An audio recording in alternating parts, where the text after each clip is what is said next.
Good afternoon, evening, morning, lunchtime, happy hour, whatever time it is, wherever you're listening to this. This is your host, Anuj Rastogi, and welcome to AwokenWord. Not much for housekeeping today other than to say it's been a continued year of travel, which I'm privileged and very fortunate to be able to say. And along these travels, I've met some pretty interesting people. I'm looking forward to sharing today's conversation with you because it's a little bit of a testament to the impact you can have on someone as a child and how things sometimes come full circle as they grow up. Today, I'm sharing my conversation with Sangita Patel. Sangita is the CEO of LeVar Burton Kids, which was formerly Reading Rainbow. Now, I'm pretty sure most of you have heard of Reading Rainbow, and like myself, many of you probably grew up on it.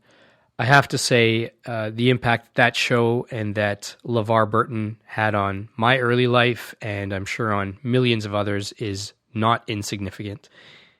There's a lot happening in the world today, as there always has been, and I was happy that we got to cover as much ground as we did. We talk a little bit about the journey of Reading Rainbow, which is now LeVar Burton Kids, and the impact that that's had on Sangita's life, but also the impact that she's been able to have in working very closely with LeVar. Can I call him LeVar? I don't know. Maybe should I call him Mr. Burton? I don't know how this stuff's supposed to work. I don't know if LeVar and I are really on a first-name basis yet. Anyways, we also talk a fair bit about the experience of race in America, but also from the unique vantage point that Sangita has. We talk about the education system and potentially reforming it, what's working, what's not. We also dive into how we need to be able to learn to work and learn to learn in a changing world. And on the topic of learning, which is a big theme throughout this conversation, we both agree that we have a tremendous amount to learn from kids, perhaps more to learn from them than they have to learn from us. So perhaps we should just get out of the way. We also talk about something that's fairly close to home for both of us, and that is representation and diversity in the context of children's books and film and media, and just why it's so important that kids see themselves and different faces and different kinds of families and different kinds of societies and cultures reflected in the things that they read and watch. Please forgive my voice. There's a few points where it kind of breaks. I was either going through puberty again or wrestling with a bit of a cold at that particular time. And before we jump into the conversation, I just wanted to send a special shout out to Jeff Pereira and Pradeep Singh Nagra, both of whom have been on AwokenWord. We talk about some of your work and the inspiration that you've brought. And a massive shout out to Brene Brown, who has been a source of inspiration for millions and millions of people. You definitely have inspired Sangita and you've inspired many others. So if you ever do hear this, just know that your voice and your work has traveled. So yeah, I'm really happy to present to you now this conversation with the CEO of LeVar Burton Kids, Sangita Patel. This podcast is my humble attempt to bring a grain of sand of goodness to the beach of human experience. Inspiring. This podcast is my love letter to all of you.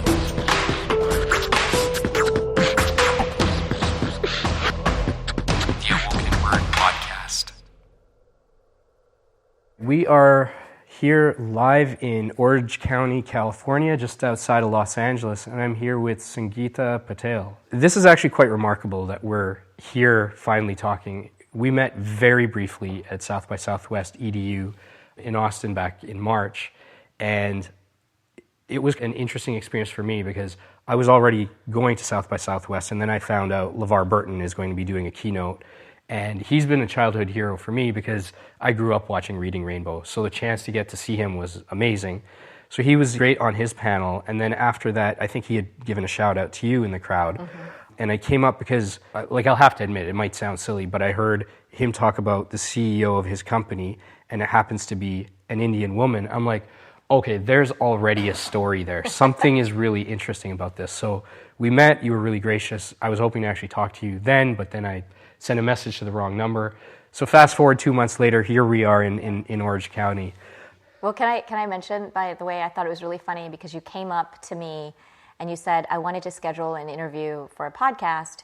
And immediately I said, well, I'll have to check with LeVar's schedule. And you said, no, I don't want to interview LeVar. I want to interview you.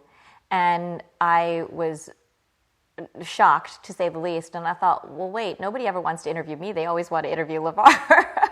That's really strange, though. Yeah. I mean, I guess maybe this kind of comes back to the thing we were talking about just a little bit earlier. But yeah, I was curious, right? There was enough of, a story there that I was curious to kind of hear more about. What I found really interesting about the experience I had in Austin was just how much hope was kind of in that convention center amongst the group of people that were there. And it was interesting seeing LeVar Burton and looking around the room and seeing the effect that he's had on a lot of people's lives. So I was a little bit of a kid in a candy store because at the end, just in the airport, I check in, get my baggage tag, I turn around, and there's LeVar Burton, and I'm like, holy shit, there he is. So I go up, I say hi, and first of all, I can't believe he still looks so fresh. He looks so good. But I mentioned that I was going to be talking to you, and he said, yeah, Sangita's got a really great story. I'm like, okay, when the guy whose life has been built on telling really great stories says she's got a really great story, there's something here. I wanted to just kind of start off with, who are you? Interestingly, I was born in England. I grew up in a small town in Virginia called Clarksville. I laugh because I came from the second largest city in England, in Birmingham, to this small town in southern Virginia. We were the only Indian family. I remember when I went to school, someone said to me, are you black or white? And I said, what? And they go, you have hair like a white girl and skin like a black girl. I don't understand. What are you? And it was sort of a pivotal moment where I thought, well, I'm Indian. And they were like, oh. And I was like, no, that's Native American. I'm Indian from India. And they didn't know where that was. And it was really interesting to me because what I realized is it wasn't that they were racist or they were just ignorant, right? They'd never met anyone that was different, and they only knew this world of black and white. And so, they got to know me, and, I grew up in this small town, and, now when I go home, all right, my parents still live there, everybody knows Mr. and Mrs. Patel. Everybody knows how, like kind and nice they are, right? They appreciate them. But when I was there, it's funny, I remember thinking, well, this is a world where I have to fit in. I was this little girl with a British accent, and, I had to kind of learn to navigate this world where I was perceived as very different, right? We had, different food. We had different, language. And so, it took me a while. It's funny, when I was in high school, I remember all the black kids would sit on one side of the bleachers, and all the white kids would sit on the other side of the bleachers. And I ran for student council president, so I didn't have to sit on either side of the bleachers. I could be the one making the speeches, right? Okay. So that is, in a nutshell, who I am, right? I've always tried to be in this world where I could belong and yet fit in, right? And I've made choices on who I wanted to be. I think I've always tried to stand up for people that cannot stand up for themselves. I am all about sort of equality. I really want to help people that just, need it. And I think in general, I try to be a good person, and I think that's who I am. So you find yourself with a British accent in a world that is completely binary, that's black or white. What was your interaction with white kids and black kids? Like, did they interact with you differently? Like, and how did you see yourself in that context? Well, it's interesting. When I first came to Clarksville, it was in the 6th grade. We'd moved around before that, but in the 6th grade, they put me in a class. They didn't have a lot of my history, right? And small town, Indian girl. parents took me in and they put me in a, they have levels, right? They have the college prep sort of levels, a higher level class, a second tier and the third tier, whatever it is. They put me in the second tier class because, well, I'm this Indian girl with, they have no understanding of who I am. And I think about 2 months in, they're like, she doesn't belong in this class. She belongs in the level 1 classes. Like, why is she here? All the teachers kept saying, why is she here? She doesn't belong here. She belongs in the higher level. So they put me in the higher level class. And immediately I noticed that the people in my level 2 classes were very different from the people in my level 1 classes, right? They were almost all white in my level 1 class. Okay. And there were probably 2 or 3 African Americans at the time in my level 1 class. Right. And so for me, it wasn't necessarily that black kids and white kids treated me differently. It was that, we were in this level 1 sort of class where everyone was more educated or wanted to learn more. And so I really hung out with those kids. It seemed to, I don't want to say socioeconomically divided, but it was very, divided by the classes that we were in.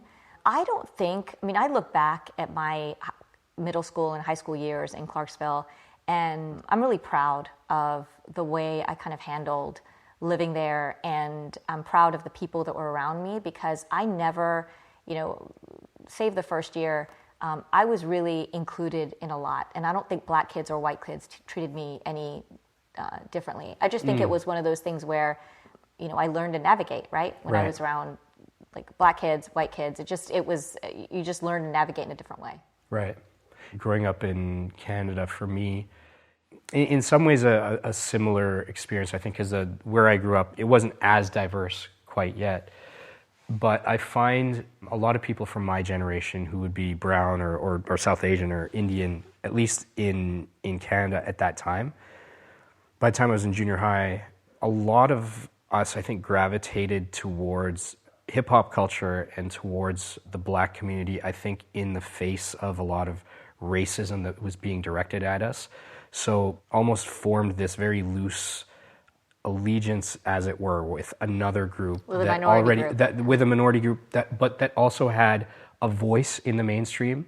I mean, I'm a huge lover of hip hop, largely, for the music, but also because of the social movement that it ended up creating. So we ended up, I think many of people in my generation ended up aligning themselves with that, and then that had its influence in the music and in popular culture and whatnot too. I often was like, I'm neither black nor white. Yeah. And so there isn't really a frame of reference for me here. That's changed today, but it wasn't the case. Yeah, no, agreed. But I can say that I probably aligned myself more with the white kids in my class than the black kids in my class. And not because of any other reason except, like I said, the majority of the people that were in my classes were white, and they became my friends. Right. My husband jokingly calls me Becky because I know nothing about hip-hop. Okay.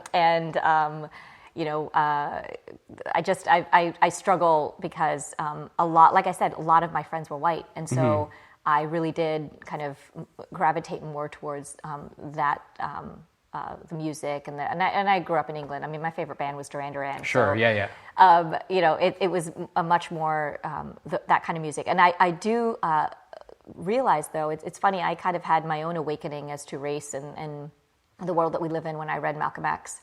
And, having worked for LeVar and understanding that, for example, in the work that I do now, kids' books have such little diversity in them that it's always been at the forefront of my mind, diversity. It's taken a whole different sort of tone as I've gotten older because I am learning more and more about people and the unconscious biases that people have. Right. That I don't think I realized as a kid, right? I mean, obviously I knew that there's, diversity is an issue, and, I laugh because when I was in San Francisco, I went to this event, the Indus Entrepreneurs. It was a Thai event, and I took one of my workmates with me, and she was white, and we got there, and it was this huge event, and she looked around and she was visibly uncomfortable for the first 10 minutes. I was like, what's going on? She goes, oh my God, I'm the only person that's not Indian here. I'm the only white person here. And I laughed. I go, welcome to my world. Welcome to every board meeting I've pretty much ever been in. Welcome to, most parties I was in college and in high school. This is the world that minorities live in. And it was interesting to me when she said it. it was one of those, again, pivotal moments where I thought, wow, that's what I know what it feels like. Yeah. And she has never felt this in her Right. entire life. And she gets it for 1 hour. Right. And even then, she's visibly uncomfortable. Like she is physically looking around, like uncomfortable. And it was a really, really good moment for both of us. I think she had a lot of learnings in that moment as well. Yeah, I think that's actually a great story because in a previous conversation I had with Jeff Pereira, who you were talking about Brene Brown earlier. Jeff Pereira in Toronto is this incredible guy cultivating conversations around masculinity, and we had this interesting conversation about race because he took one of his best friends years ago to a Fugees concert in Toronto. She gets to this concert and she realizes she's one of maybe 2 white people in the entire thing. And she was uncomfortable there, but they kind of worked through it. So he had a whole story around that. I've had experiences with colleagues of mine that were kind of disappointing when I was, traveling in DC, where all of a sudden you realize they've never been in this situation. But until you actually expose yourself to those situations, you never really know how you're going to react. Yeah, so it's difficult. So let's, I want to come back to the topic of diversity, but I want to kind of get a better understanding of what brought you here today. I mean, you're the CEO of LeVar Burton Kids. What's led up to this point? I've had quite an interesting path. Like I said, grew up in Virginia. I went to Chicago and went to law school there, and then moved to San Francisco for the dot-com boom. Okay. I worked in a startup in publishing for 8 years, then moved to New York City for 3 years to work at the Wall Street Journal, Dow Jones Ventures, and then a company called Libre Digital. It was all digital technology, all startup.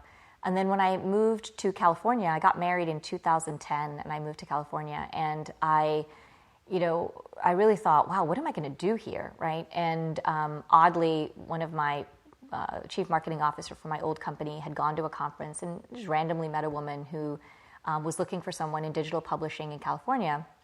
And they introduced me to her. And she said, we are starting this company.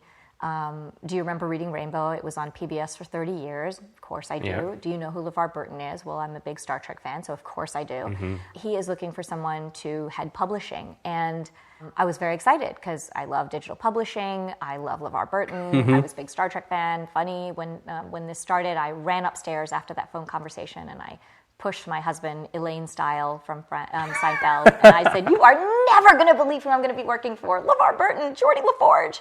And my husband almost fell over. And Wait, in excitement or because you pushed him so hard? Both. I'm not that strong. He was very excited about the fact that I'd be working for Geordie. And fast forward, I went from starting this company with him as the VP of publishing to years later becoming the chief operating officer and then eventually the CEO. We went through quite a journey of bringing this subscription service to kids so that kids could learn to appreciate books and reading very similarly to the show, and created these video field trips. It was a wonderful journey through kind of really impacting the lives of millions of kids. So we, in 2014, embarked on a Kickstarter campaign to bring this product to schools. It was record-breaking. Yeah, I think you raised, 5.4 on that? 6.4 at the end of the day. Okay.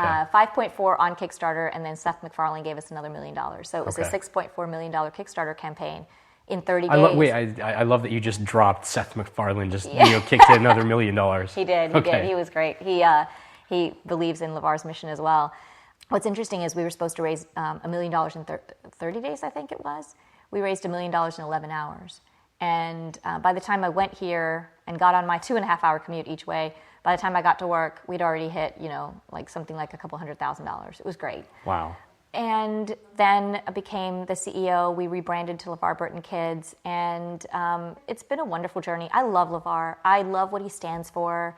People ask me all the time, well, is he one of those actors that, doesn't say hi? And what kind of person is he in real life? Because he's such an icon on the screen, right? Roots. Yeah. Star Trek Next Gen, and Reading Rainbow. And I said, the guy that you see on every show that he's been on is the guy he is in real life. People have come up to us wherever we are, and they've been impacted by him. They say, I'm an archaeologist because I saw this one episode of Reading Rainbow, and he, showed me about digging. I'm in publishing because I read every day because of him. You know, one guy told me something to the effect of he thought all black men could read to him when he got to college because his family was so racist that he never really knew any other African American people until he saw LeVar Burton and then went to college.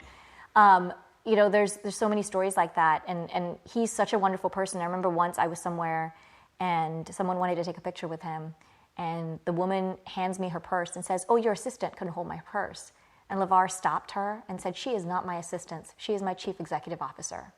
And he was so proud, right? And he is this guy that has been surrounded by very strong, powerful women, and he loves that. And I think I have taken so much from that because he appreciates me in so many ways. It's funny you say that because in my only very brief one time that I met him in Austin, he was both extremely gracious, super fresh.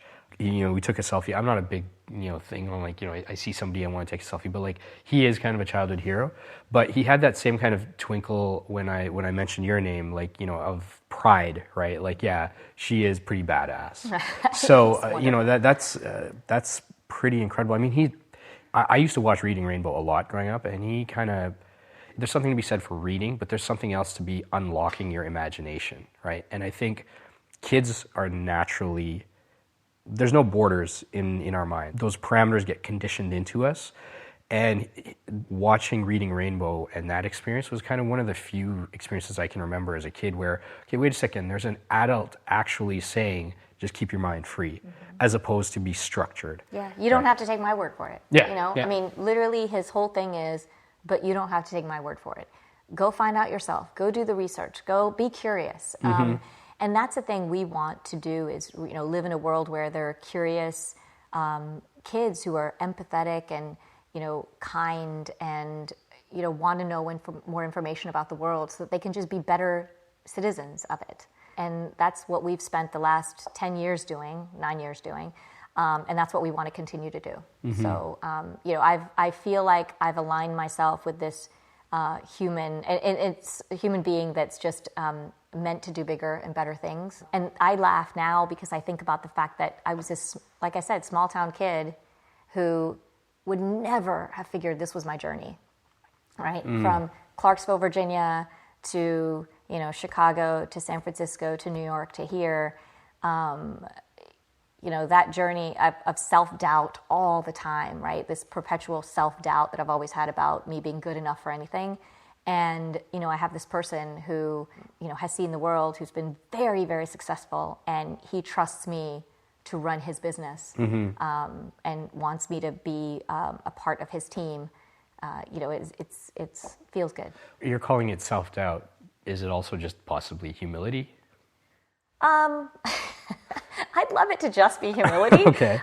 Sure. I mean, I'd like to think I'm humble, but I think that, we've talked about this. There's a lot of, I have a serious case of imposter syndrome. And like Brene Brown says in her Call to Courage Netflix special, it's vulnerable. It feels vulnerable to have to say that, right? But I know a lot of women who struggle with imposter syndrome. I'm constantly in fear of being found out that I'm not as great as other people think I am. And the funniest thing is, it's one of those, it's very interesting because I can't tell you how many times people have come to me and said, "You're a badass," or someone said the other day, "You're a badass boss lady. You're great at this." All the success stories I've had in my life, and yet, there's always these negative voices. And where one of my bosses once gave me a journal, and he said, "I want you to write down every nice thing someone says about you in this book, because you only hear the negatives, and they stick with you, and the 10 positives just fly out the window." And I looked back after that, and it's true. I remember clearly every negative thing that anyone has ever said to me. And the positives, for some reason, have never meant as much. And I have really made a conscious effort now over the past year or so to try to remember those really good things people have said, and look back at my life and my career and look at all the things that I've accomplished, and not be humble about them, but own them. Right. And say, this wasn't luck. Like, Yeah, I'm not of just course. lucky, right? I'm not just a small town kid from Clarksville who ended up, as LeVar Burton CEO. That wasn't luck.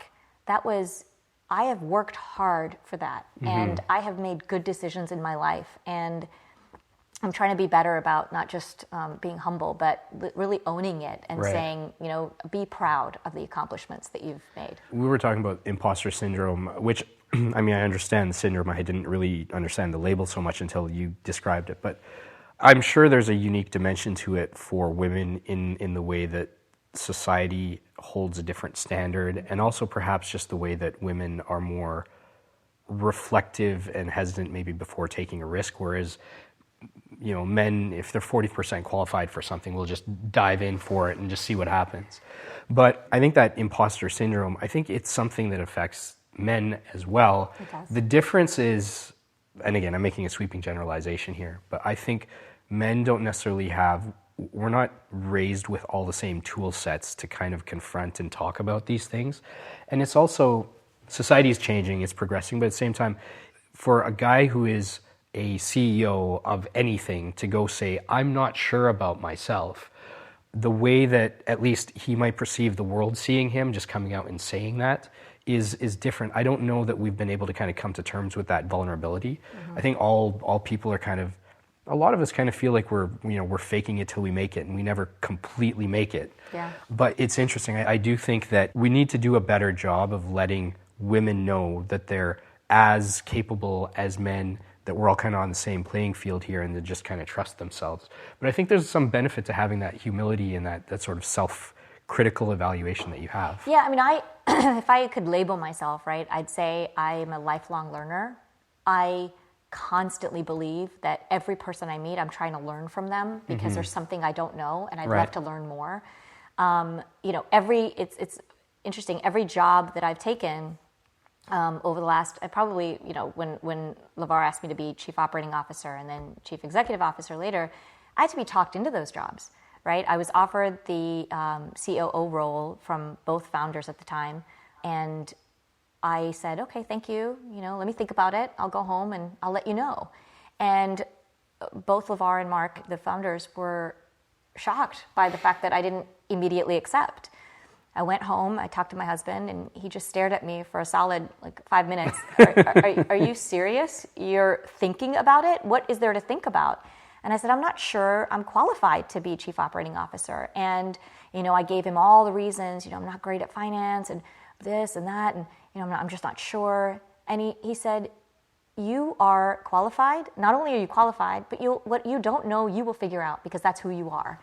And I went and accepted the role. Fast forward a few years, and I did really well in that role. And they both, LeVar and one of the chief investors, said, we want you to take over as interim CEO. And again, this anxiety, I'm not sure I can do this. And I'm not a CEO. I like being second in command. I don't want to be first in command. I'm fine not being CEO. And, they both said, we have all the faith in you. We want you to do it. And immediately said, okay, I'll take it, but you have to find another CEO. You have to find the permanent one. I'll do it on an interim basis. And fast forward 2.5 years, I was still CEO because I learned to do the job and I learned to do it well. Right. And I think, and now, not to get political, but I always laugh now because I said, well, if Donald Trump, who had a zero experience in politics and zero experience in government, can be the president of this country, then I can do just about anything. So I'm learning to kind of have a little more faith in myself to be able to learn things that are outside my comfort zone. Right. I think that particularly as the world evolves and changes at a pace that's faster than it ever has been, the things that we know how to do today, the kind of jobs and work that exists today, a lot of it's not going to exist 5, 10, 15, 20 years from now, right? So if people aren't constantly thinking about how we can evolve and be lifelong learners and just take chances on ourselves, unless we can do that, I don't know how we can be a functioning society, given all of the changes kind of happening. Yep. I mean, LeVar always says this. He's like, if you don't take a chance on yourself, nobody's going to take it. Why would I take a chance on you? Yep. And that's the constant message I have to keep telling myself, is that I know I can take a chance on myself. Because I always ask people in an interview, what's your superpower, right? Everyone's got one. Right. What's your superpower? And my superpower is that I'm resourceful. I'm solution driven, right? I will find an answer, and I usually don't take no for an answer. So it's this idea that, when employees come to me and say, oh, it can't be done. Like, it can be done. You just have to find the way to get it done. Right. And there's a way, right? If this doesn't work, try this. If that doesn't work, try this. If that doesn't work, try this. And I try really hard to instill that same sort of resourcefulness in my nieces, because I want them to grow up in a world where, you're going to fall, get back up, try again. Yep. Don't be afraid to fail. Yeah, and it seems kids are in that way. Like, if you give them a problem to solve and you put 10 kids in a room trying to solve the same problem, they'll come up with 20 different ways to do it. Yeah, I think too, certain individual personalities may vary. Some might give up after trying once, some maybe after 2 or 3 times, some maybe never. But they're able to kind of think laterally about how to solve the problem and not just put, this is the only way to get it done. Yeah. And I find, especially watching my own kids, that they're taking a chance on themselves constantly, but they're not thinking about it as taking a chance on themselves. They're just thinking about, like, I'm trying to figure out how to do this thing, and I want to figure it out. And it's really that simple. We add all of these other layers of complexity into our own psyche. We do. Of self-doubt and whatnot. I have to ask you this question.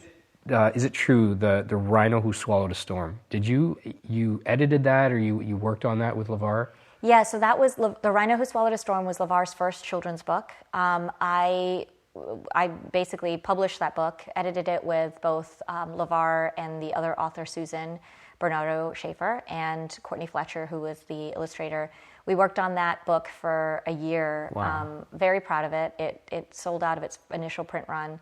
And Michelle Obama, the First Lady, total badass, actually read the book aloud at Fort Leonard Wood, I think it's called, in Missouri, in front of a room full of people, kids, and that was probably one of the professional highlights of my entire life. That's pretty epic. Not very many people can say that. Yeah, hearing the words coming out of her mouth were just, it was breathtaking for me. I couldn't believe it. I was sitting there listening to her, and I thought, wow, this is incredible. And I met her, and I told her, thank you so much for this. I'll never forget it. The Rhino Who Swallowed a Storm also was read in space. It was one of the first books to be read by an astronaut in space. Wow, okay. Yeah. The resume of this book is pretty impressive. You know what, it's funny, I find, since having kids in particular and just watching kids, I've always found them fascinating because they're, to varying degrees from kid to kid, they're still in touch with this idea that they create something. So if we just pause for a moment, LeVar decided to write this book at a certain period of time. You're on board with this team, editing, working on illustrations and whatnot. You go to publish it, and now all of a sudden it's being read by the First Lady to a bunch of school kids, or it's being read in space. Those moments in orbit in that classroom were essentially the end product of something that you decided to put out there in the world, right? Like, you created an experience and a moment and something that touched many different people. And I find that somewhere along the way, so many of us lose sight of the fact that we actually create. We think that we're not creative just because we're not necessarily artists or musicians or painters, but every single day in your life, you are creating something. You're creating a moment, an experience, a thought, an idea, and it gets out into the world, right? And it has an effect. Is that something you agree with? Yeah, it's so funny. I've so many times in my life, I've said this to LeVar as well, I'm not creative.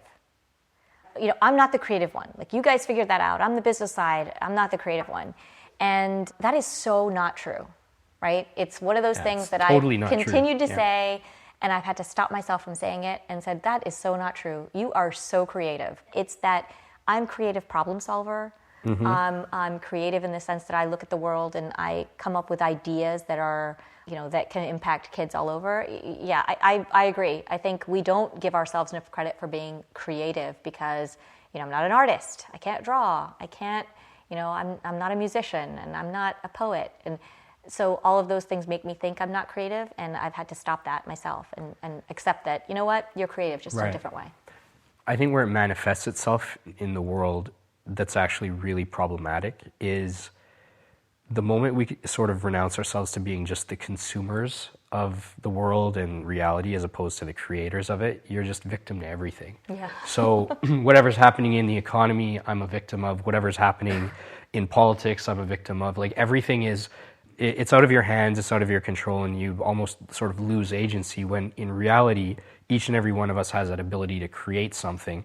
We might not necessarily look at it as creative in the quote-unquote artistic way, but I do believe if we all re-recognize that creativity in us, this world would be a much different place. It wouldn't be the world that it is becoming right now. I think it's impact, right? And I think it's this idea that we can all, Gandhi says, be the change you wish to see in the world. It's that, right? It's that, you can't just sit back and watch the world. You have to be a part of making the change that you want to see. And politics, especially now, right, the world that we're living in now, people are just so divided, and it just makes me so sad because I keep thinking, hear each other out, right? Just hear each other out. I have friends, my neighbors actually, who are very different politically than I am, right? In every single solitary way, we are complete opposites, whether it's on topics like abortion or gun control or death penalty or, Republican versus Democrat and conservative and religion, and every which way we are completely different. Yet, my nieces play with their girls. We love each other to death. I think we respect each other. We listen. We have learned from each other. Right. And I think it's telling because in no way do we agree on a single thing when it comes to politics. And we see each other's posts on Facebook, and I'm sure we want to hit the dislike button, but you have to see each other's humanity. And I think when I think about change I want to see, I want to be able to hear them, and I want to be able to find a solution that works for both of us. And I want to be able to look out and figure out, all right, what's my place in the world when I think about this, right, idea that people aren't listening to each other. So I've lived in the South, I've lived in the Northeast, I've lived in the Midwest, I've lived on the West Coast, both North and South. All very different. All very different. Yeah. And yet, what I've learned in living in all these places is I've never lived in a bubble.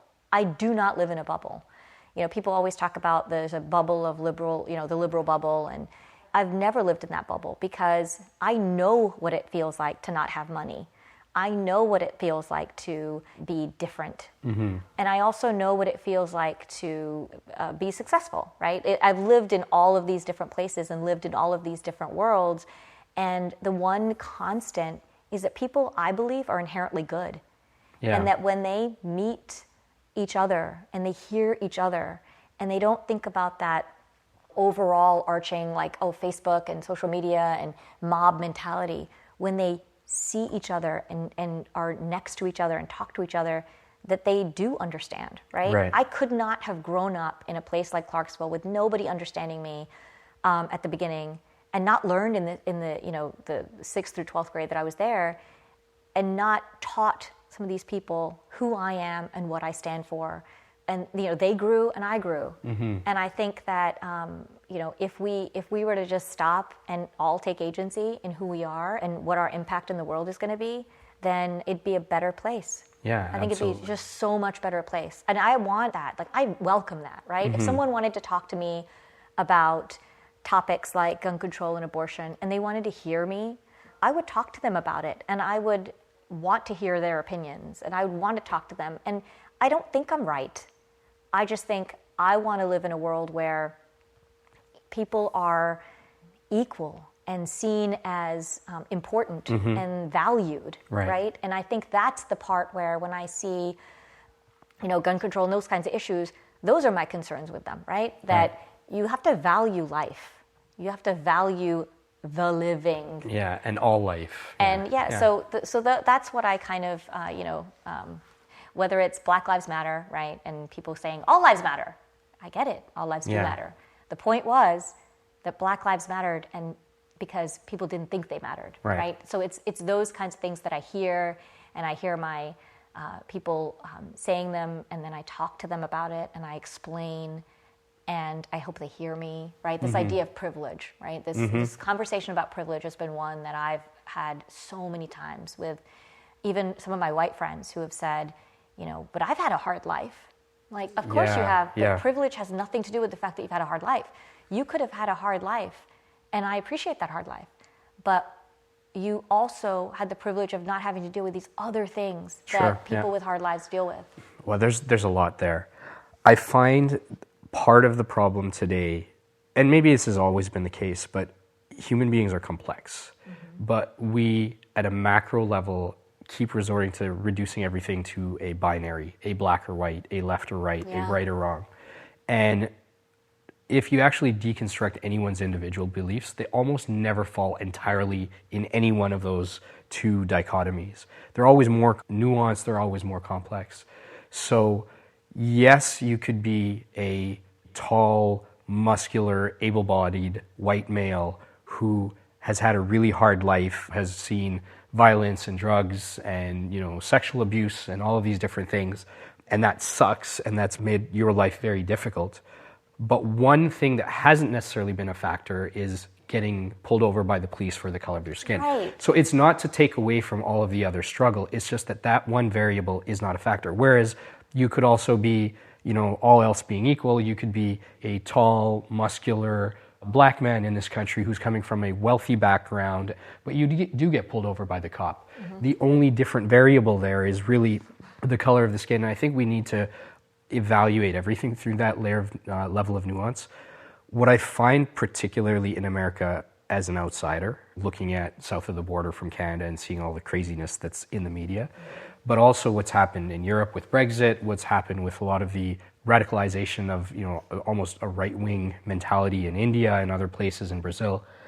Left and right is almost I find is a really bad construct, because as soon as you say left and right, you're pitting people against each other. Oh, absolutely. You could be progressive on fiscal matters, but you could be very, or conservative on fiscal matters, you could be very liberal in other ways. You might not be completely against guns in society, you might only want to ban certain types of guns. That's a nuanced conversation now. But we want to put people into two tribes, into two camps, and then watch them fight with each other.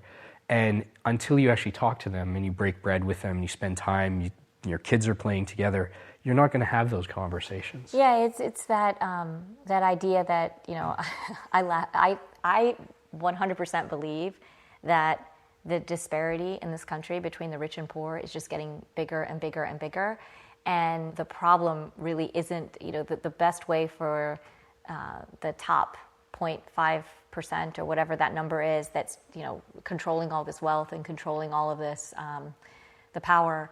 Has really done an amazing job of splitting the country. Right? Absolutely. And they've done an incredible job of trying to tell me and my neighbor how different we are and how it's him or me, right? Yeah.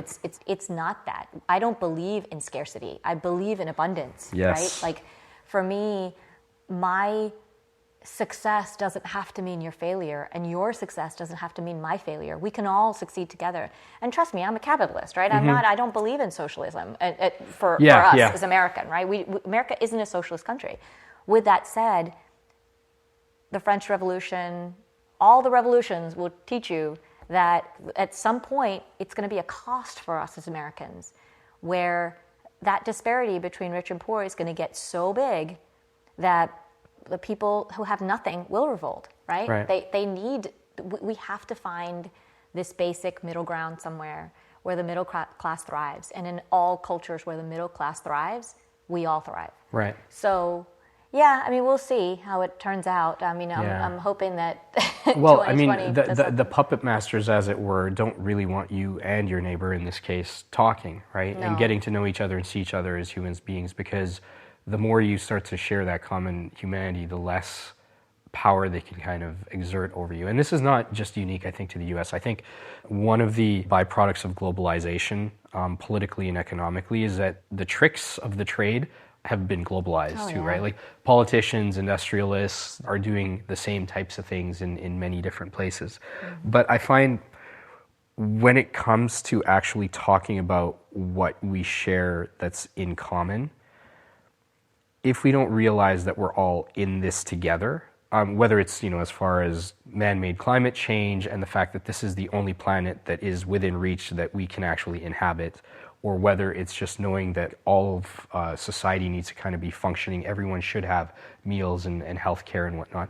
Those don't seem like crazy ideas if you deconstruct them on their own. What I think has happened in America in particular, it's capitalism versus socialism.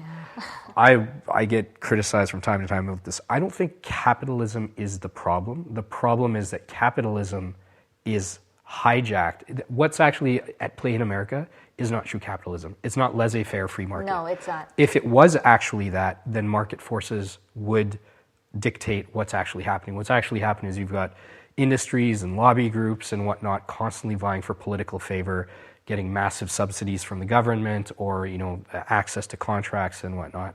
And so it's the distortion of free market capitalism and free market economics that allows this sort of, not monopoly, but oligopoly to kind of take hold. Agreed. But that same sort of thing is also happening, I think, politically, because it's kind of crazy to expect 330 million Americans to either think they are Republican or Democrat when there's so many other... I don't know what the answer to this is, but humans are complex and nuanced, and we need to actually come to terms with that as opposed to denying it or forcing ourselves into boxes. Yeah, I try really hard for that reason to learn more when I talk to people and not cut them off, right? Not cut them out of my life. Like so many of my friends are like, oh, that guy on Facebook's so annoying. You should cut him out of your life. And I'm like, well, if I don't hear what he says, then I don't know what else is out there, right? I don't know what's out there. If I'm not listening to... I'm not muting the world that I live in. I refuse to mute the world I live in. I need to hear these people because I need to understand what they're thinking.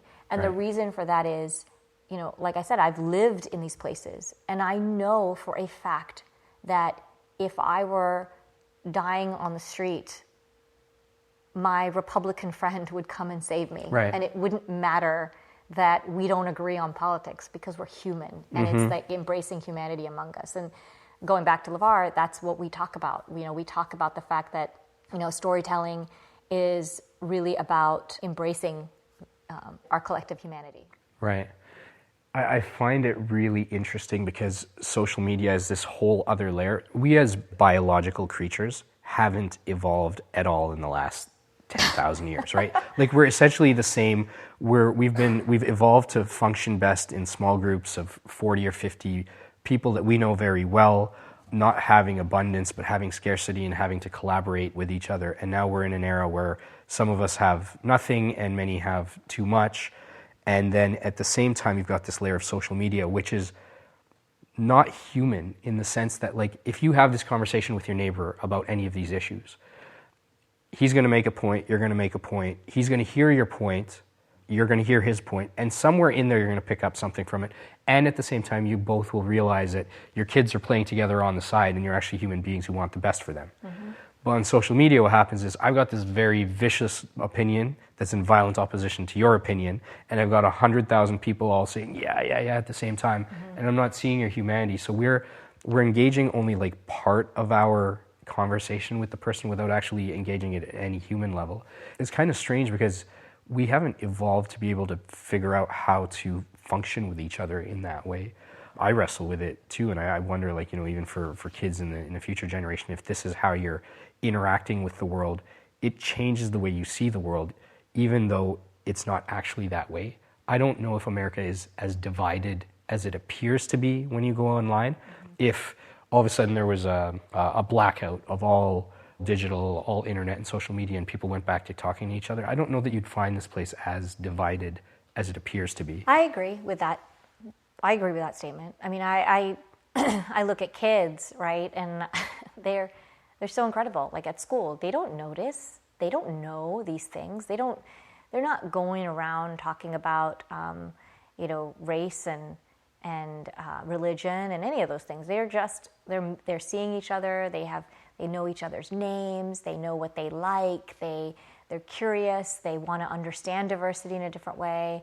And that's what that's the impact I want to make on the world. I want to create content and work with LeVar on content that helps the next generation be curious, empathetic, compassionate, critical thinking global citizens. I want to work with and see kids be able to see themselves in the world they're reflected in. So, for example, growing up, I never saw a single Indian on television, right? No, none, zero.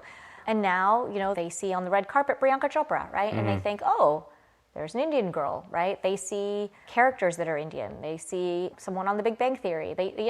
Kids can see themselves reflected in the content that's out there.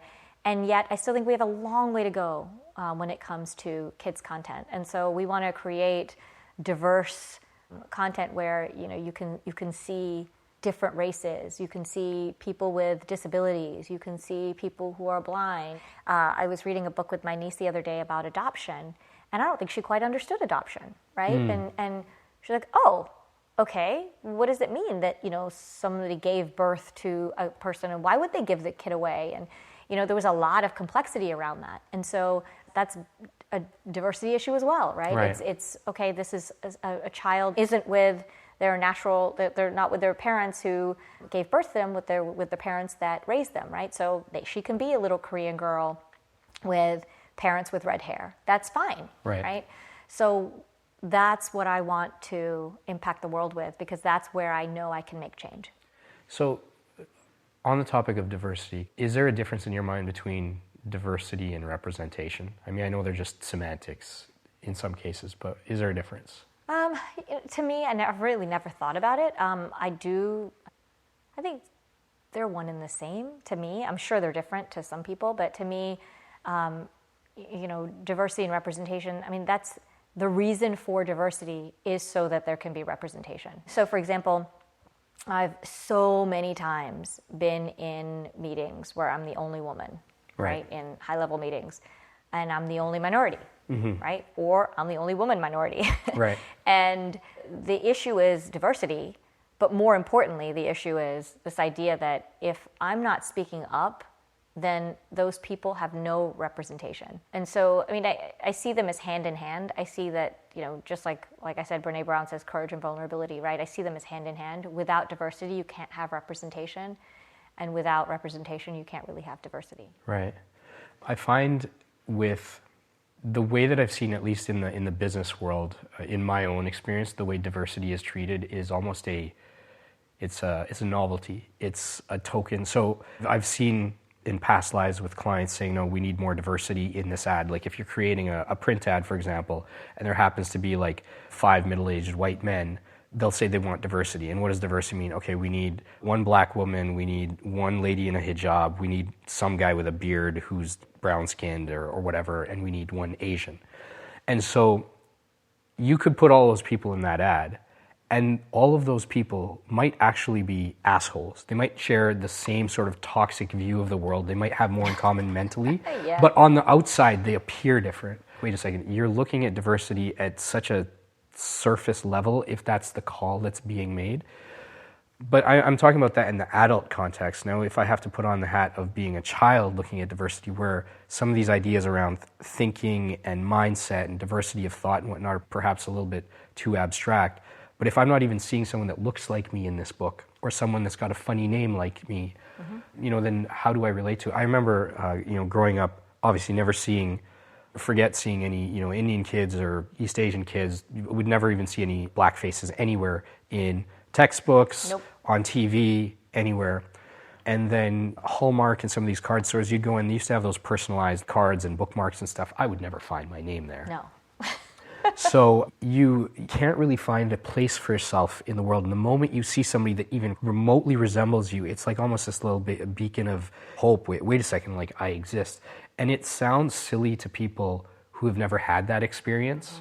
Not to knock anyone named Stephanie. I'm sure all Stephanies are great. But if your name is Stephanie, it's likely that you walked into Hallmark and you found a bookmark with your name, right? Or it's likely you saw a character in a book growing up that looked like you, but that's not the case for everybody. So I'm actually really excited to hear that this is something that you're doing actively. Yeah. Because even for my own kids, like I want them to not just see brown faces. I want them to see everybody that's represented there, because we are all here. It's not like it has to be a forced thing. Like there are black doctors, there are black lawyers, there are black janitors, there's Indian people in sports, in politics, in media, there's Asians doing everything, there's Latinos, like everybody does everything. And so we should be able to see ourselves in that way. Yeah, I mean, diversity for the sake of diversity for adults, there's no rule point to that. I think diversity for kids, just the act of seeing someone, right, is really important. And, you can put, a few brown faces somewhere, you can put, and I get the idea that, well, that doesn't mean anything. It does to children. To children, The idea of even seeing someone that looks like you, reflecting you, is so important because you want to feel like there's a place for you in the world. And if you walk around never seeing a brown face in a book or a magazine or a person with a different name, you don't understand. Like for us, I think it was a little different growing up because the world wasn't as global as it is now, right? The world is so global now. It's so interconnected that if, my niece can't pronounce a Korean name, or if my friend's kid can't pronounce my baby's name, I don't want that, right? I want them to know that, your names are different. They're the faces are going to be different. The names are going to be different. I want you to know that, there's going to be, an African-American child in your class. There's going to be a Hispanic child in your class. I want you to be able to understand that someone speaks Spanish. I want you to know that bringing rice and beans to school for lunch is fine, or bringing bibimbap is great, or bringing, something that's, an enchilada or rotli and shak for someone Gujarati that's fine. I grew up where your food stinks, your family's house stinks. It smells like curry, right? That's what people would say. Yeah. And I don't want that for our children. I don't want that for the next generation. And I frankly don't believe that the next generation can survive like that because we are so global in nature that you've got to be able, in order to be successful, you've got to understand each other's differences, right? I have a friend who lives in Kentucky who I grew up with, and I saw her son's high school picture, prom picture or whatever. And I didn't see a diverse face in the crowd, nothing. They all looked exactly the same. And I thought to myself, are those kids going to have the same experience when they go off to college? Right. Are they going to look around and understand what diversity means? Are they going to feel it? Are they going to be open to it? And and I look at that and I think, I don't want my kids to grow up like that. I want them to see the world as it is, not as they want it to be potentially, right? Right. I want it to see that the world is very diverse, and you got to wake up and see it. So. Yeah, and it's interesting because I think kids, when they're together, they tend to see past a lot of that, or even if they recognize it for what it is, but it's not a reason to disagree or feel different. So I don't know if it's just hardwiring. I think my first memory of realizing I was not white was when I was about 5 years old. And I remember I was kicking around a soccer ball down a few houses. We lived in a small town at that point. It was a small Mormon town. There was one West Indian family, one Indian family, and one Chinese family in this town of 5,000 people. And I was kicking a ball around on this other, I guess he was one of my friends, I can't remember his name, on his front yard. And I remember his mom looked out the door, she yelled at him, she came out, she grabbed him, she picked him up in one arm, the ball in the other arm. She said, "You can't play with him, he's not like us." Oh. And they just went back in the house. So I'm standing there on the yard, and it's one of those vivid memories from childhood, because it was like a sunny evening, it was a nice day and everything. And I remember just kind of I'm a kid, I basically run, I'm skipping home on the sidewalk. And at one point I just stopped in the sidewalk and I looked out at my hands and my stubby little fingers, I can still picture it. And I'm like, what's different about me? I don't, I'm thinking, I don't get it. Because we'd never had this conversation about race, and I'd never been conscious of it. But that bubble burst at that point, right? So now I realize that's true. My daughter, very quickly, all of her drawings went from everybody being peach to now having all different hues of skin. Yeah. And she identifies names and color, and she knows when somebody's from some country or whatnot. She's very, very aware of it. And she's been since she was probably, I'd say, 3.5, 4 years old. But it's not a reason for her not to get to know somebody. If anything, it becomes another dimension to them, Yeah. which to me is actually just really encouraging. And I hope that more kids get an opportunity to just be exposed to each other. I think they will. I mean, I agree, because my niece does the same thing. She has all these hues of colors for painting kids. And, when I grew up, my experience was 4 years, or actually like 10 years later than yours, right? In the sense that when I was in, no, probably not 10 years, probably like 6 years later, when I was in England, everybody was diverse, right? In Birmingham, my entire school was diverse. Right. And I didn't understand what this whole race thing was until I got to Clarksville and realized, wait a second, I'm really different. Really different. And I didn't realize it until people started telling me how different I was, right? In my mind, I was just like everybody else, because race had never been an issue when I was a kid. And then I came to the small town and it became a thing. And I'm not saying it became a thing in a negative way. It just became a thing, right? It was just something that I had to overcome. And it was just something I had to explain more about, right? It was constantly, and it was so funny. Like you asked me earlier who my influencers were and people that have influenced my life. And I always say my mom, because I look back, especially now as an adult, and I think about my mom and my dad. My mom and dad both have a huge influence on me in different ways. I'll tell you about my mom first. My mom came to England when she was, 19 years old, 18 or 19 years old, 18. She didn't speak the language at all. She had an 8th grade education. She was married to this man that she had met when she got to England, right? She had an arranged marriage with a photo. Okay. She got to England, she met him. And she had to live with in-laws and other people. And as she grew, she had 3 children. She worked in a factory. She learned to speak English. She ran a household. She did all of these things. And, I remember when I was a little older, I said, Mom, don't wear your nose ring. It's embarrassing. We'd go to weddings and we'd have henna, and I'm like, oh, it's so embarrassing. And I remember thinking, and now as an adult, why was I embarrassed by that? Like, now all that shit's cool. Yeah. All that stuff is cool. Nose ring, cool. Mehndi, cool. Right? And I look back and I'm like, wow, this woman, she did all of these things. She had an 8th grade education, and yet she's a math whiz. She's, runs a household. She raised 3 children. She is badass, right? And we never felt unloved. We always felt like she was always going to be there for us. My dad, too. My dad grew up in a really hard life, like hard childhood. 3 younger sisters. My dad had a mother who died when he was young, never really had a lot of money, worked so hard, got us to America, worked really hard when we were here.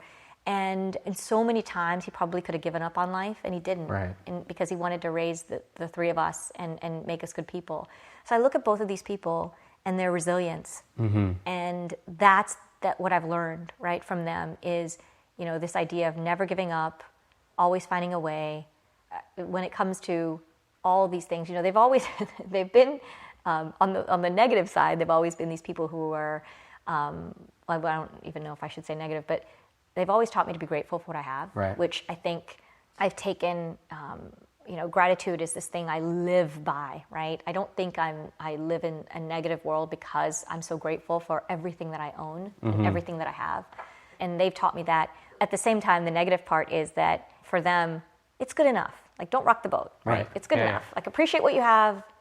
Don't ask for anything more. And that's the thing I've had to learn on my own, right? Which is go for broke, right? Keep going.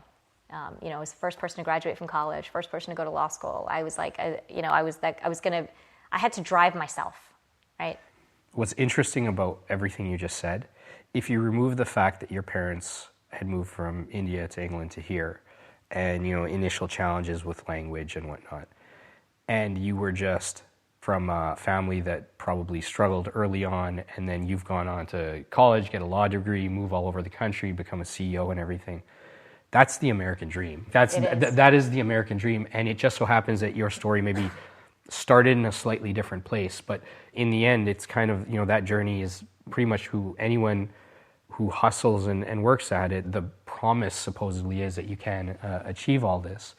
And that's actually really quite amazing, because I feel like that's part of what's actually being lost right now with the greater polarization, both politically and socially, but also with that rift between the haves and have-nots, that dream isn't necessarily available for everybody. And I think that there's this scarcity mindset that's taking hold as a result. Like, there is not enough to go around. Well, no, that's not true. There is more than enough to go around. There's more than enough to go around the world over if we just manage it properly, right? And if we just realize that we shouldn't be hoarding with a few, and keeping it from the rest of everybody. But I think that it's really important that we kind of all focus on the fact that we can put hard work into something and actually get somewhere with it, but we should also try and build society in such a way that allows that to continue. Yeah, because I'm sure someone looks at me and thinks I'm an immigrant who came to America.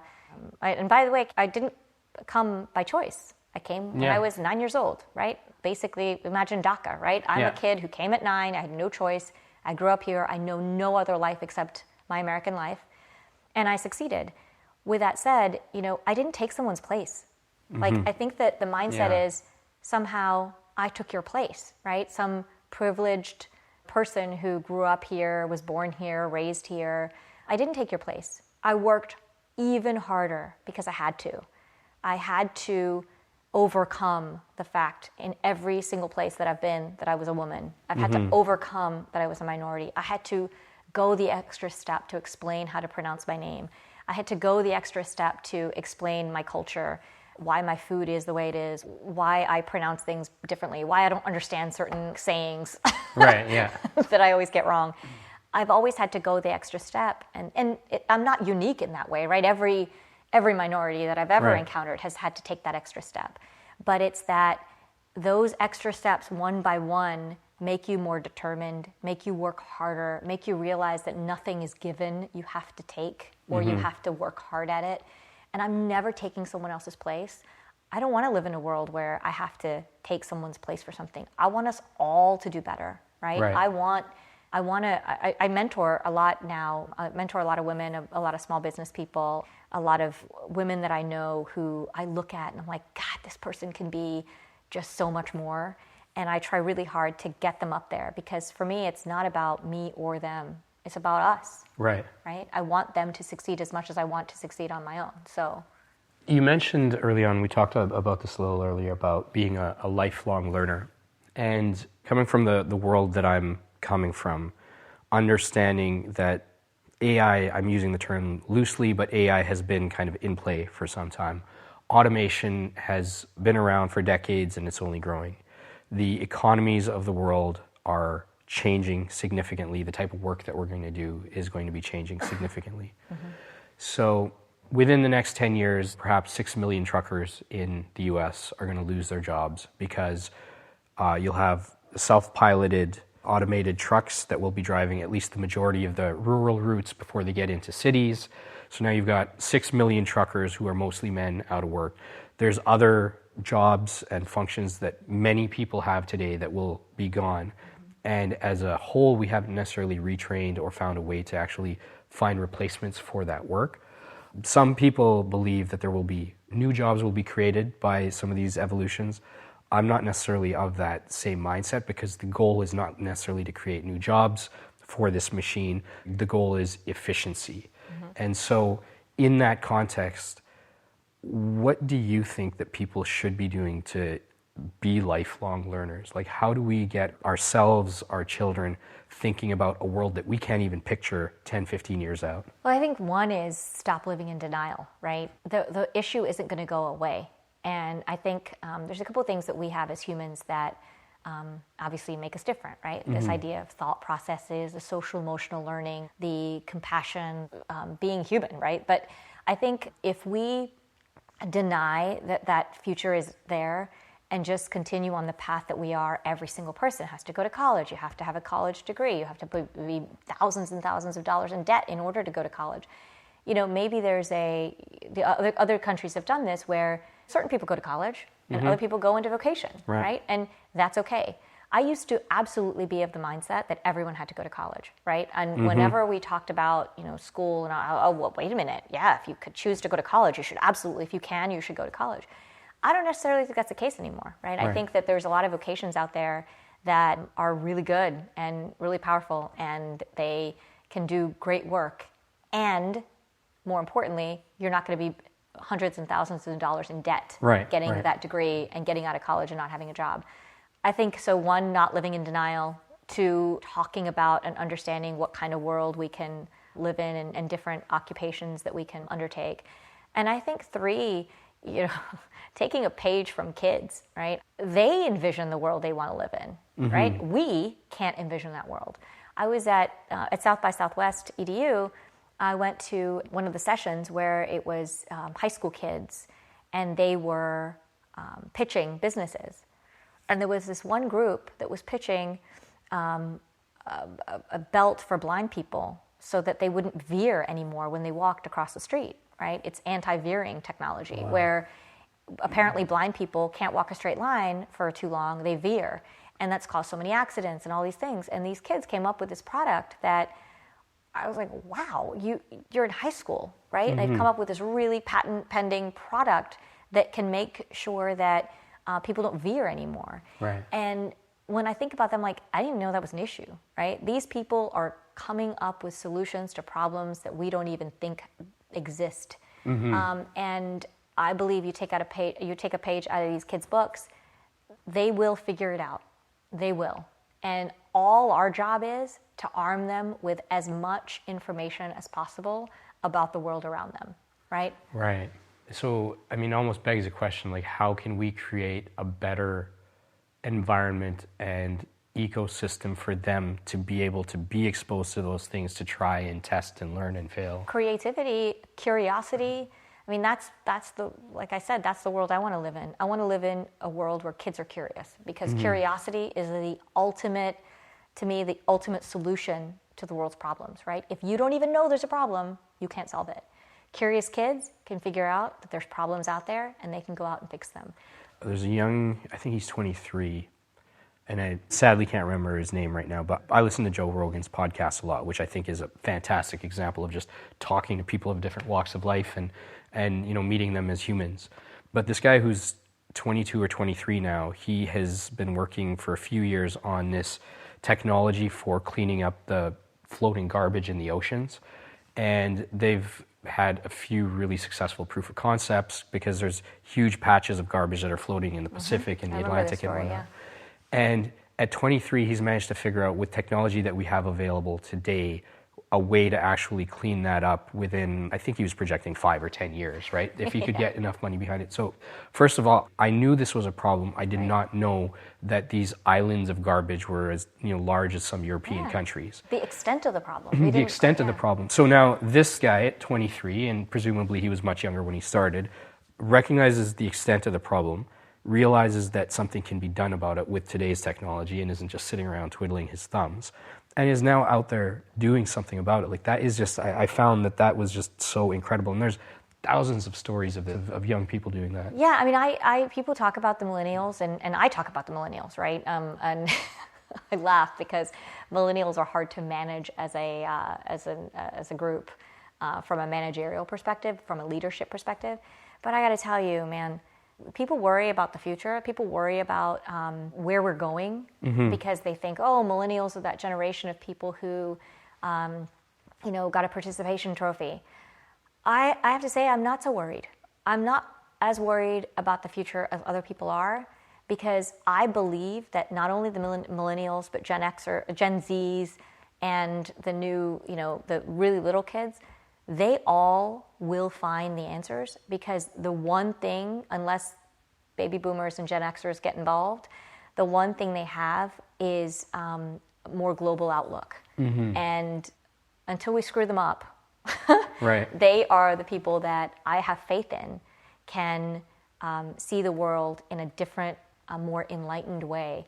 And so I'm almost waiting for our generation to pass the baton to them and be like, oh God, can you please fix what we've screwed up? Isn't that weird, though, to be saying that? Because I think every generation is thinking that it's the generation that is about to change things. My entire life, I'm like, I'm of the generation that's going to help change things. And I realize we're actually kind of passing down a shitty bill of goods to the next one in a way. But at the same time, we've done things like the things you're doing right now to foster more representation and diversity in books, inevitably turns into some young Korean girl in California taking a chance on herself to go and try this crazy business idea that changes the world. Yep. All because she saw herself in that position, for example. Yeah. So I'm an eternal optimist, Me too. but also cognizant of just how many batshit crazy things we're doing at the same time. Yeah. With this world. I want to kind of come back to the whole diversity thing for a second because it ties into schooling and creating the future. I interviewed Pradeep Singh Nagra a few months ago. So his story is he was actually a flyweight boxer or lightweight boxer in Canada. He was on his way for an Olympic qualifier. In one of his bouts, the commission in Ontario, Canada, would not allow him to box because, he was a turbaned, bearded Sikh man.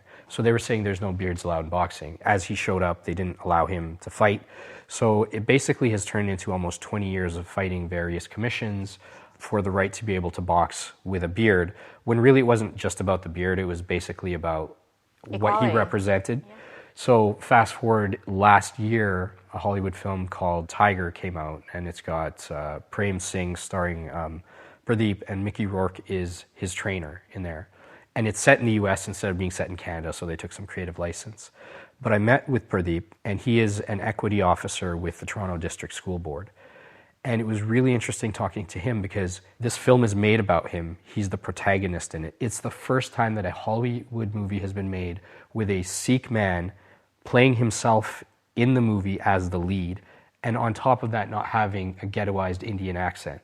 So when he was actually in the theaters and going around schools, because they're showing it around different schools, what he found actually really exciting is for a lot of kids, it was like the first time they've seen someone like him on screen. And that too, not in a ghettoized way. It's the first time that that movie is playing alongside with Marvel movies and other things in the theaters. So when people walk out of some other Hollywood blockbuster, they see the poster of this bearded Sikh man up there, and they're like, okay, what is this about? And there's a couple of things that Pradeep said that really struck me. One, many of us have grown up always finding a way to empathize at a human level with white characters, for example. Even if it's the best story in the world, the character is often white, so we're able to connect with that person on a human level. But if you've never seen a brown-skinned person or a black-skinned person or someone who's got some sort of physical disability or a mental illness or whatever that is, if you can't empathize with them because of what's different about them, then we still haven't moved far enough. So him, in doing this film, that was part of his mission. But the other thing he told me that was really interesting, tying back to this whole thing about education, he believes we need to overhaul school systems, and we can do it. If we have the political will, we can do it very quickly, and we can make a change within a generation, within less. Because if you start and change the curriculum in kindergarten, and then next year you change the curriculum for grade 1 and 2 and 3, et cetera, within 12, 13 years, you've got an entire wave of kids moving through that system who have been exposed to new ways of thinking, new ideas and whatnot. And within 13 years, you could be putting out an entirely new generation of kids from that. And so coming back to what you're talking about, being able to create a climate where these future generations can do what they need to do to make this world even better than we've made it is actually not that hard if we just recognize that we need to work together on it. But it's not a huge... It's funny. I kind of disagree with him only in the sense that as much as I think in America, it's much harder. And I think I'd like to think it was easier. And I'd like to think that, we could change curriculum, but we tried that, right? We tried that with Common Core a little bit. A Common Core standard was meant to be a nationwide standard, right? Where we would raise the bar of learning a little bit more and teach more fundamentals so that everybody was on the same page. And it's interesting what a backlash Common Core got in America. We were talking about, for example, the math Common Core, right? In normal, you would have like 11 plus 11. You're like, oh, easy, 22. And in the way Common Core, you take a 1, and there's just a whole like little exercise around it versus just giving the answer like we did when we were kids. And all these parents had this backlash against it because they're like, well, we don't understand it. And so we can't teach it to our kids. They're making it way more complicated for no reason whatsoever. It's not about the answer, it's about the process of getting that answer. And I had this conversation with my husband about it because he's a math guy. And he said, it's interesting because people push back on Common Core so much because they don't understand it. And the problem is you're not understanding the fundamentals of it. So kids are growing up like you, he met me, who are still counting on their fingers, because I do. And it's because I never really understood the fundamentals of math because I learned shortcuts, right? I spent my entire life learning math shortcuts. And I spend now my entire adulthood being shitty at math, right? And instead, if we were to embrace Common Core the way everyone else in the world learns math, then we would be in a better place. But what's happening in America is there's this backlash against learning science and math the same way the rest of the world learns it, right? Common Core has been pulled from so many states now. They want to go back to, I don't want to teach evolution, and I want to teach more religious-based values in schools, and I want to, push back on banning certain texts from schools and banning certain books. And we're almost going backwards and that's why I said I hope we don't screw up our kids. We're almost going backwards in a way to try not to teach some of the things that give us our fundamentals, right, on the math and science front. I think it's harder in America to overhaul the education system than people think. I think what's happening is now with charter schools and STEM schools and those types of schools. I think what's interesting about them is we're almost going to a place where there are going to be a whole bunch of schools that are doing it right. They're going to do it really well. They're going to teach kids about science and math and STEM stuff. And then there are going to be a bunch of schools, and I'm not going to say they're doing it wrong because I don't think they are. They're just different, right? They're going to be doing it in a way where the emphasis is on, maybe religious-based learning, maybe not so much science as a real fact, but as an opinion. I put it in quote unquote because science is not an opinion, it's fact. Sure, but sure. And what I'm worried about is this idea that there isn't going to be a level playing field. We're heading in a place where it's going to be different learning.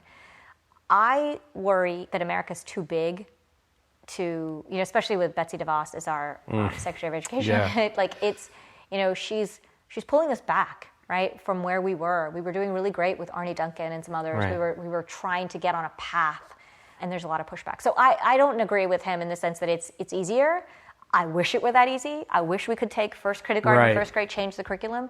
I think we've tried a little bit in America. I think we, look, at the end of the day, you're going to push the limit to where we are, and there's going to be change. Yeah, and let me qualify, so I'm not misrepresenting what Pradeep was saying. I don't think he was specifically applying that thinking to America as a whole, but within an individual school board and the way the districts, the way things are managed in Canada is different than here. And it's also, we're not, the U.S. has over 16,000 individual school districts, right? It's just a massive beast to corral. In Canada, it's not quite the same thing, but we're also seeing, in Ontario, where I live, we're seeing a huge erosion of and sort of step backwards in some ways of thinking in education. For example, in Ontario, Canada, in 2015, I believe it was, a new sex ed curriculum was rolled out in which they talked about consent, they talked about people who are transgender, they talked about some things these are not new, these things have always been around, but now they're finally in the curriculum.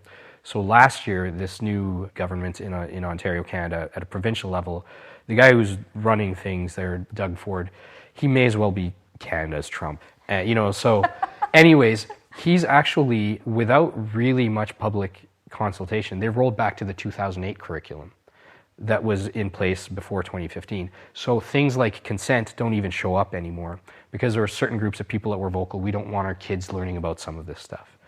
So I think these dynamics play out everywhere, but in America with the 16,000 school districts and all of these different things at play, what do you believe is behind this pushback against whether it's science or fundamentals in math? Is it because the educators, the teachers, the schools themselves buy that, or do you believe that there's other players kind of at play that are trying to force certain agendas? I think it's a little bit of both. I think it's people, there's definitely other players trying to push agendas. I also think it's parents not understanding. It's teachers pushing back at the fact that it's a new learning system. I think there's a lot. I mean, it's so complicated. And I don't believe, I'm not a fan of Betsy DeVos, but I don't think any Secretary of Education could fix the problem right away. I think we have to pull together some fundamentals to start. And I think the political landscape of America is just making it harder and harder to teach the next generation of kids. But maybe we figure it out in a different way, right? And that's why I say I'm so excited for the next generation. I feel like they're going to figure it out. What was really interesting the other day, caught me off guard. So my wife had picked up some Pokemon cards for the kids, and I never played Pokemon as a kid. I'd known nothing about it. But for whatever reason, like in junior kindergarten right now, with this circle of friends of my son's, like it's kind of all the rage. So he got some Pokemon cards. So like, Daddy, can you teach me how to play Pokemon? I'm like, I don't know how to play Pokemon, right? Like, I can sit down with you. He's like, can we put on a video on YouTube and then I'll learn how to play Pokemon cards? In my head, I'm thinking, okay, no more screen time. But then I was like, wait a second. At 4, you've just connected this idea of watching a video on the internet to learning, not entertainment, but learning. And I was like, wow, that is such a stretch for many executives in Fortune 500 companies to even to understand that simple concept. And you at 4 have already connected that. And so I think that the democratization and pervasiveness of technology is opening up new avenues for learning. It is. And so 100%, by the way. I mean, like my niece loves to cook, and she watches some Rosanna Pizzetto, I don't know what her name is, but it's all about like, I'm going to bake and learn to cook with her. And she watches these cooking videos, and so that she can learn how to cook and bake, as opposed to just literally, like saying, Mommy, teach me how to cook, teach me how to bake. It's they absolutely learn how to do things. Do you think that these ways of learning and these technologies are going to play a bigger role? I do. I mean, they already do in the classroom, right? I mean, technology in the classroom is getting bigger and bigger. Ed tech is getting to be billions of dollars of business. People are investing so much in ed tech. And that's why I think that education will be solved. It's just going to take a lot of time. But I think ed tech is going to be a huge component of that. One of the things that's unique about America, many countries have got, at least on some dimensions, more robust school systems and education. The number of mathematicians and scientists and physicists and people who are engineers and doctors being churned out of China or India or whatnot are huge. And if some of that fundamental capability is eroded out of America, I think it's going to put America at a real disadvantage. But at the same time, many of the innovations that seem to happen, whether it's in technology or in social media or entrepreneurship or microfinancing or whatever they are, there's something uniquely innovative about America and its culture of risk-taking and whatnot, where risk-taking isn't necessarily as encouraged in other places, or if it is at all, it's overall the country might be more conservative in terms of access to funding, access to money, access to resources. So it would be a shame in one way to take away the fundamental tools of education from some kids when you still have an environment of innovation. So if we can find a way to actually give these tools to everybody and give them somewhat of an equal playing field, I find kids are so damn resourceful and inspired, and they can do so many incredible things if they just have the means available to them. They do, and I agree with you. I mean, look, I love being an American. I have my days where I'm embarrassed by, our politics and embarrassed by our government, but everybody does, right? But I wouldn't trade it for anything. I mean, we came to America, we passed the citizenship test, and I remember the day I became a citizen. I still, to this day, cry when I hear the national anthem, love the Pledge of Allegiance. I mean, I don't consider myself a super patriot, but I do love America. And why? Because I believe it is truly the land of opportunity. And I do believe that this is the place where so many ideas come to fruition, and it's because of the people. People joke about, the American tourist, right, that goes to different countries and they're an embarrassment to who we are. I got to tell you, we're the friendliest country imaginable when you come here, right? When a foreigner comes to America, when not necessarily immigrant, but when a tourist comes to America, we open our arms to that tourist, right? You go to a restaurant, the waitress is very kind. You ask directions on the street, someone will help you. And if you've gone to other countries, you realize people aren't as kind in other countries, right? There is something about the American dream, and it's all about its people.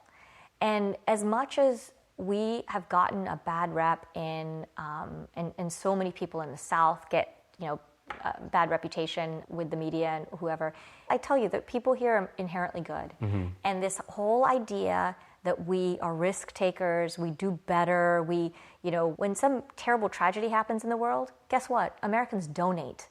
We pull out money from our pocket and we donate. We want to help. We want to be there. I believe that if you could get the politics out of America and its people, you would find that there's a lot of hope and there's a lot that we can do together. Right. I just think that, the powers that be, whoever they are, want to divide us, and that has its consequences in business, in politics, in education, in our daily lives, in economics.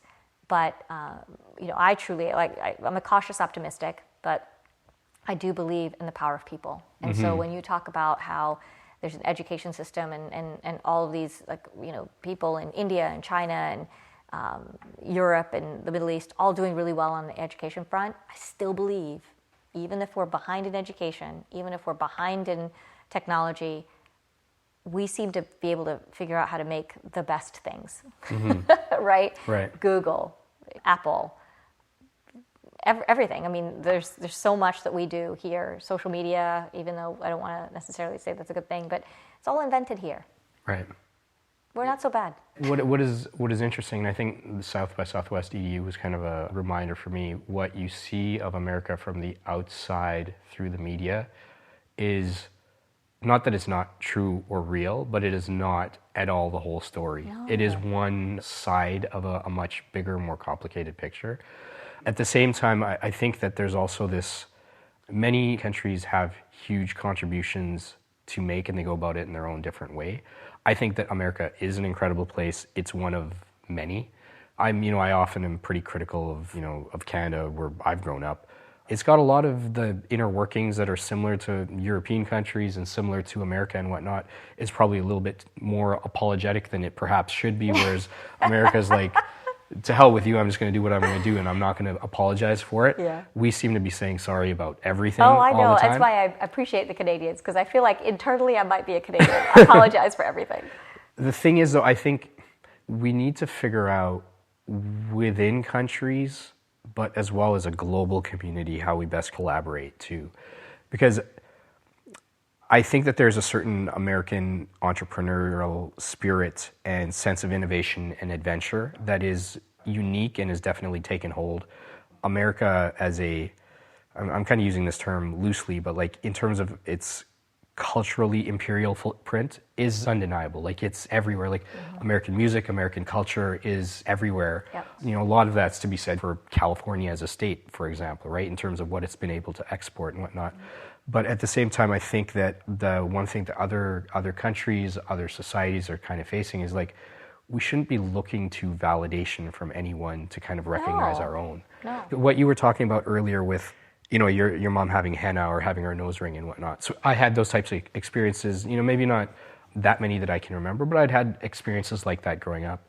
And I find that unless we feel validated by some bigger authority that we've put in that place. Oh yeah, cultural appropriation. Yeah. In this case, I'm not a huge fan of ever using the term unless it really fits like this whole white supremacy thing. But in a sense, unless American or white European society has acknowledged something, we tend not to take ourselves seriously on it. That's part of the reason why I think hip-hop has gotten as far as it's gotten in its sort of cultural dominance. Not because on its own the art form isn't incredible, but at the end of the day, it's mostly suburban white kids that are buying the music. Right, it's the acceptance by the majority. Well, it's the acceptance by the majority of one or two countries that for whatever reason the rest of the world puts in a pedestal, right? Yes. Like, what we see, I used to think this was the funniest thing ever. I've been a part of so many Indian organizations where the CEO is a white man. Really? The entire body is Indian and the CEO is white. I've seen this in some startups. I've seen it in a few, nonprofit organizations. And I always laugh because I'm like, we tend to idolize and put on a pedestal, Americans or British or whoever it is, white senior executives, as some kind of validation for whatever work we're doing, right? It is a thing that we're combating, and we're like trying to question a little bit more. But you're 100% right. I mean, until the majority, and I say majority because, we're still minorities, right? All these minorities. But until the majority accepts something, it's not valid, or it isn't acceptable, right? Right. And so, now with, even me personally, my own culture, that's what happened, right? Until henna and nose rings and tattoos and all that stuff became popular, I was embarrassed by it, right? As a kid, I was embarrassed by it. Now I appreciate it. Now I have no problem. I mean, you guys, my name even, it was such a thing. My name was such a thing that I would just be so embarrassed by. People couldn't pronounce it. And I would, and even to this day, when I walk up to someone, I say my name is Sangita, so that they can phonetically hear me say Sangita. My name is Sangita. It's the sun, right? In the name, Sangita, not Sangita. But immediately if I say, hi, my name is Sangita, what? Yeah. Yep. They're not hearing it. And so I have to get the validation from the majority, in order to feel acceptance. And it's a daily struggle, and it's a daily learning opportunity for me, right? As it is for everybody else. I jokingly said to someone the other day when they were like, oh, my daughter can pronounce your name. I said, oh, that's awesome, Sangita. And she's like, yeah. And I said, it's actually Sangita. And she's like, wait, what? I've known you for 2 years. I didn't know that was your name. And, I'm constantly pushing myself to be better for that reason and teach my girls lessons on how they can be better. And there's so much to learn. I mean, I for sure don't have all the answers. And I think that's what I want to continue to learn from all these amazing people around me. Like I was telling someone the other day, I was like, I love to surround myself with people smarter than I am, right? So that I can learn from them, because there's always something to be learned from, right? There's always someone I can learn something from, and I think that's the key, right? Stop surrounding yourself with people who aren't going to teach you something. Move on from them. Right. I feel like this conversation, there's so much more here. I'm curious, what are you most excited about, what you've got on deck for the next year? What are the things that when you look back at this year, you're like, yeah, I did that, we made a difference here. What's on your plate? So the beginning of this year in February, we donated our Skyberry product that LeVar and I have been working on for the last 9 years to Reading is Fundamental. It's a nonprofit that provides books for ownership for kids who can't afford books. The full circle story is that I was a RIF kid. My husband was a RIF kid. We both got books from Reading is Fundamental when we were kids, and they helped me become a reader. And so, 20 years later, 40 years later, I am donating the product that we worked on to Reading is Fundamental so that they can now, really give more children books and access to all the stuff that we created. So I'm very proud of that. In terms of the future, LeVar and I are working on more kids content that I think will be amazing for kids to kind of explore the world around them. From a personal standpoint, I'm kind of dedicating this year to learning a little more about how to be better when it comes to leadership and confidence in myself. I talked to someone the other day about this. To me, it's really, every year I try to do something different, right? When I turned 42, I remember I read 42 books that year. That was my goal. I'm going to read 42 new books. This year, it's really about not the quantity, but the quality of content that I pull in. And I really want to learn to be a better person. What are you reading right now? I'm actually reading Becoming, Michelle Obama's Becoming. Okay. It's taken me a while because I read it. I started it a while ago, but I'm absorbing every chapter, I feel like. And my next book is Daring Greatly. Okay. It was like a little bit of a smack upside the head in watching LeVar that day at the panel at South by Southwest.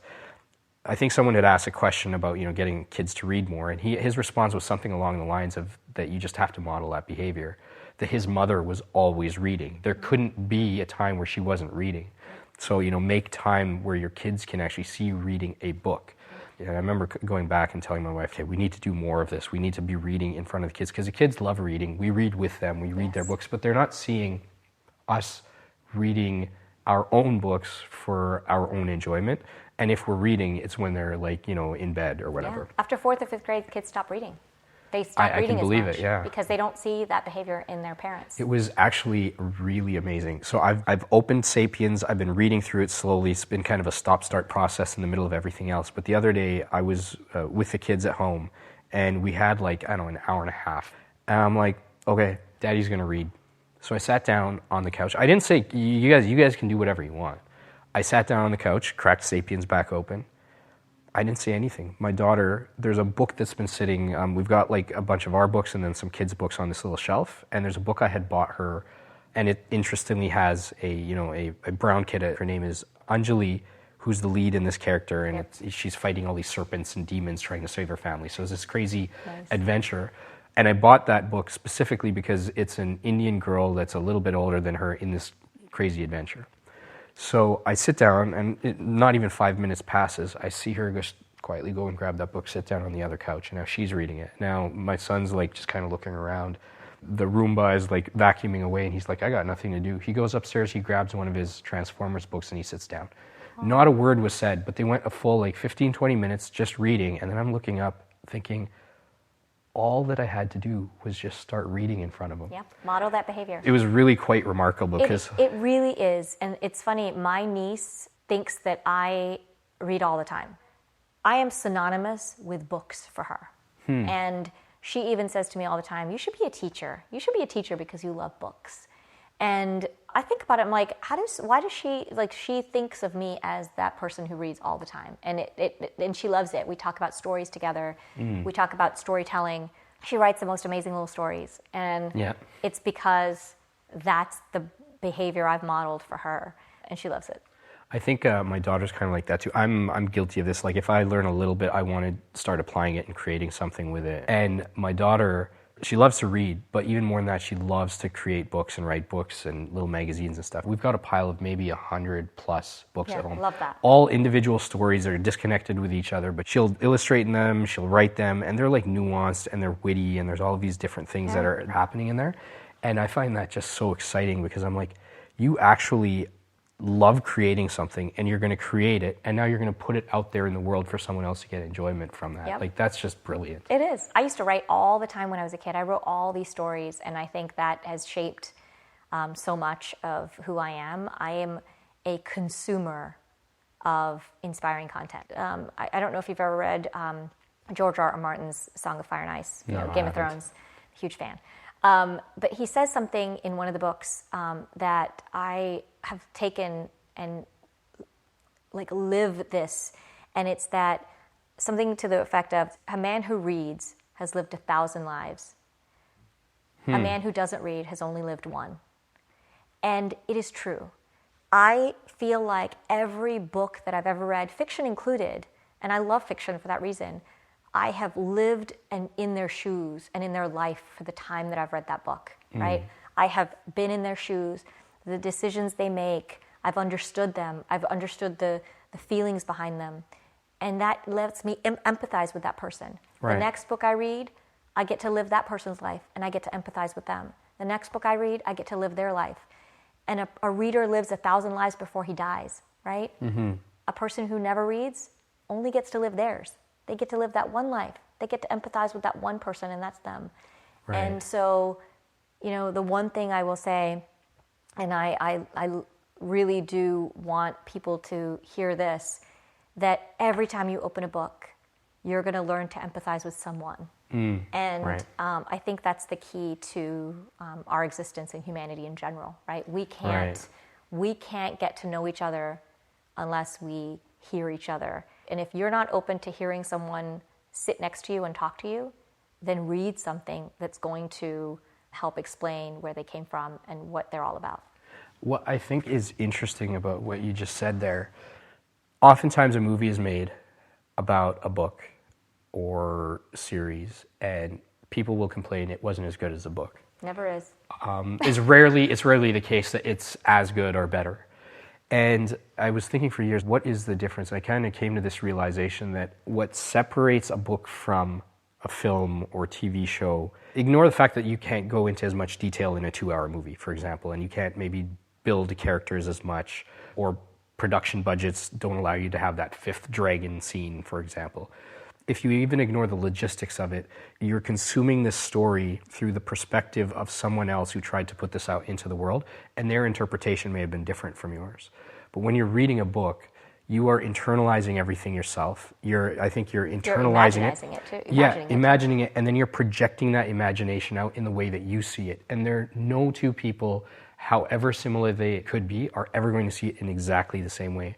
And so, as much as I'm a big fan of consuming, video and all these other pieces of content, I still believe there's something unique about reading. Yeah, books and audio, right? Like right now, someone's listening to this podcast, they have no idea what my facial expressions are.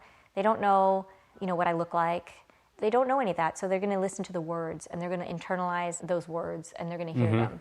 And I think there's something to podcasts and books, especially for kids, because they don't come with any preconceived notions. They just get to hear and see and read, as opposed to creating these visuals. Right, so true. With that, Sangita, thank you so much for your time today. I'm really glad we got to make this happen. Thanks. I feel so bad. I think I talked so much. Oh, no, it's a podcast. That's what it's about. So I hope that we can kind of reconnect at some point in the future. And I'm actually excited that you and LeVar are doing what you do, because now I can go home and tell my kids that there's this Indian woman in America and there's this guy that was daddy's childhood hero who are doing this thing to make the world better so that you can see yourself in these books. There you go. Can I do a shout out to my nieces? Absolutely. Saya and Leia, I love you guys. And this is all for you. Thank you so much. That is a wrap. Thank you.